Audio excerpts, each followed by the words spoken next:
High Fire Sermon Part 11. So, the Norton grape is connected with the Icarians, but actually was through the work of a Catholic priest and then later a Swiss vintner, John Tanner.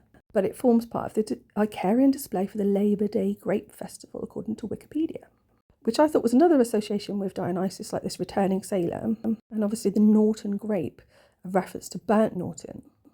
It's also Cynthiana, apparently indistinguishable, which is a derivation of Cynthia, which is an epithet for Artemis, perhaps equated to Mount Cynthus, and possibly the Temple Mount in Nauvoo.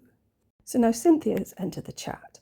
Cynthia I found is a novel by Leonard Merrick. I'm sure there's other associations, but this was interesting. Published 1919 about a struggling writer and his wife. I obviously have not had time to read this. Leonard's previous novel was like a 3-part series, Violet Moses, published 1891. Violet Hour again, and a reference to Moses there.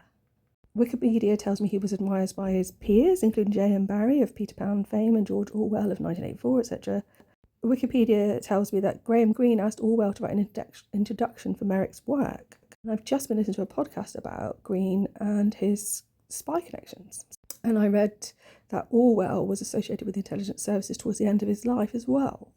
Then we have the typist home at tea time. That could relate to Ty, as in Tyet. Ist being the seat, Isis. Also TP is dagger or head. Don't know if it would have been pronounced like tip or type. Could also relate to a secretary. The concept of typing, for me, is like sacred writing, isn't it? Home at tea time, so there's the tea, the bread bun again. And it says she lays out food in tins. The only thing I could think of there was, does that relate to the tin trade? And just thinking about Plymouth, because I am. We're a naval base, lots of sailors would have come and gone, and they were associated with the tin trade. There's several stannery towns, including Tavistock and Plympton. And there's also Tinside Swimming Pool, which was opened October 1935 to coincide with King George V's Silver Jubilee, having been commissioned in 1933. I still find this really odd. Opening an outdoor pool in the UK in October would have been freezing, windy, probably wet, and not just in the water. The pool is semicircular, so T-shaped. It was designed by Captain John Wibberley, which was hard to find information about, but he was in the Royal Engineers and was part of an Egyptian expeditionary force before coming back and designing stuff in Plymouth. I'm going to do some more waffling on another post, but it's not directly related to this chapter of the book. Thanks for listening.